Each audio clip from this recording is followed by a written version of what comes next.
The unique part to this squadron is that since we're aligned underneath a Air Expeditionary group, so the EAMXS encompasses all of the on-equipment and off-equipment maintenance for all of the platforms that we support. So the MQ-9s, the KC-135s, and the A-10s that are flying out of here at Kandahar. Normally that would be split up into different squadrons, but here we incorporate all of that into the EAMXS.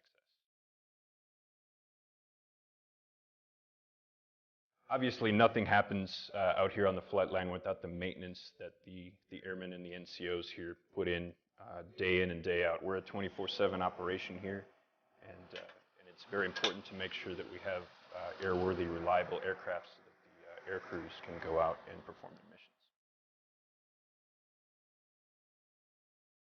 Flying an ATO and being in a combat mission here in a combat zone, there's always a heightened sense of awareness that out here we're loading live munitions on the aircraft to fly real-world combat missions.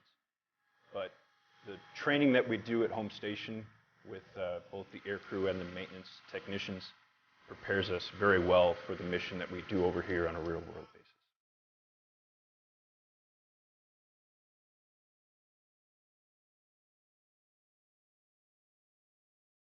Being the operations officer for something that's that large, it comes with its daily challenges, as you can imagine. So we have all of the munitions functions, all of the backshop functions, and all of the flight line functions. We do have subordinate flights within there to manage all of those different functions. But as far as daily challenges, I mean, meeting an ATO here with that greater responsibility and about 500 people to do that mission becomes a challenge daily.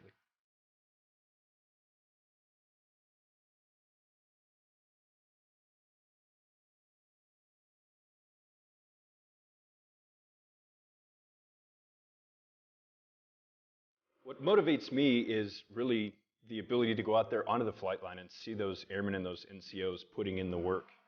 It's cold out there at night, and it can be hot out here during the day. We get rain, snow, and through it all, the airmen are out there. They're always performing their mission.